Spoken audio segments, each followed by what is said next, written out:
कहने को तो भारत में 80% जो आबादी है वो हिंदुओं की है, लेकिन आप देखेंगे कि इंडिया में मीट का प्रोडक्शन बहुत तेज़ी से बढ़ रहा है तो जाहिर है कि इसकी खपत भी हो रही है, लोग खा भी रहे हैं। एक तरफ हम कहते हैं कि हम सनातन धर्म को मानने वाले लोग हैं, एक तरफ बेतहाशा मांस भक्षण कर रहे हैं। मांस भक्षण के मीट प्रोडक्शन में क्या क्या समस्याएं हैं, इसका इन्वायरमेंटल इम्पैक्ट क्या है, इस चीज़ पर आप नज़र डालेंगे तो आप देखेंगे आपके जिह्वा के स्वाद मात्र के लिए पर्यावरण को कितना दंश झेलना पड़ रहा है, और आने वाली पीढ़ी को क्या कुछ नहीं झेलना पड़ेगा केवल आपकी जिह्वा के स्वाद के लिए। कुछ आंकड़े हैं जो मैं आपको बताना चाहता हूं कि जैसे आप देखिए कि अगर प्लांट बेस्ड कोई डाइट है आपकी, अनाज फल सब्जियों इनको उगाने के लिए जितनी ज़मीन की आवश्यकता होती है उससे 20 गुना ज़्यादा ज़मीन की आवश्यकता होती है एनिमल लाइफ स्टॉक फार्मिंग के लिए, मीट प्रोडक्शन के लिए।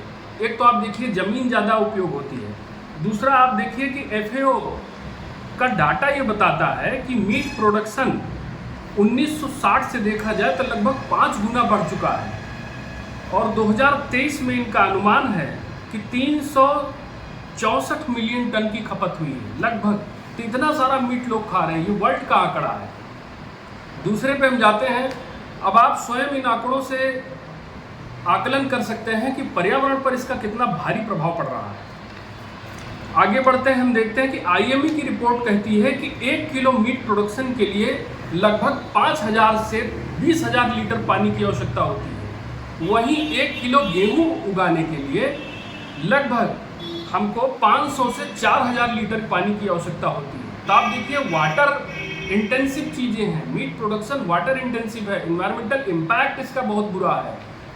तो फिर आगे बढ़ते हैं, वर्ल्ड का सिनेरियो देखते हैं कि land area used for live stock farming, हमें देखते हैं कि पूरी दुनिया में 2.5 बिलियन हेक्टेयर ज़मीन जो पूरी एग्रीकल्चरल लैंड का 50% है वो केवल मीट प्रोडक्शन यानी लाइव स्टॉक फार्मिंग के लिए इस्तेमाल हो रहा है, ताकि उन जानवरों को का चारा उगाया जा सके जिनका आप मीट खाना चाहते हैं। और भयावह स्थिति है अपने भारत की। India ranks first in terms of meat production. 2022 से 23 की रिपोर्ट है कि इंडिया वर्ल्ड में 5वें स्थान पे है मीट के प्रोडक्शन में, जिसमें जो प्राइम स्टेट्स हैं 5 स्टेट्स हैं, Uttar Pradesh, Maharashtra, West Bengal, Andhra Pradesh and Telangana. NFHS 5 की रिपोर्ट है 2019 से 21 की, ये बताती है कि इंडिया में 77% जो हमारी पॉपुलेशन है वो मीट खाती है, और बहुत ही तेज़ी से यहाँ पर बीफ, मटन, पाउल्ट्री, पॉर्क हर तरह के मीट का प्रोडक्शन बहुत तेज़ी से हो रहा है। एक तरफ आप अपने आप को सनातनी मानते हैं और दूसरी तरफ आप मांस भक्षण कर रहे हैं। तामस प्रवृत्ति आपके भीतर होगी तो जैसा अन्न खाएंगे वैसा ही मन आपका होगा। कैसे बचाएंगे अपनी संस्कृति को, कैसे बचाएंगे अपने संस्कारों को, कैसे बनेंगे वाहक उस गौरवशाली संस्कृति के, कैसे बचाएंगे अपनी विरासत को। पहले अपनी आदतों में सुधार कीजिए, मांसाहारी जीवों से अपनी तुलना करना छोड़ दीजिए। इंसान बनने में आपको हजारों साल लगे हैं, उनके पास कोई चॉइस नहीं है, आपके पास इतनी सारी चॉइस है, इतनी सारी वैरायटी है।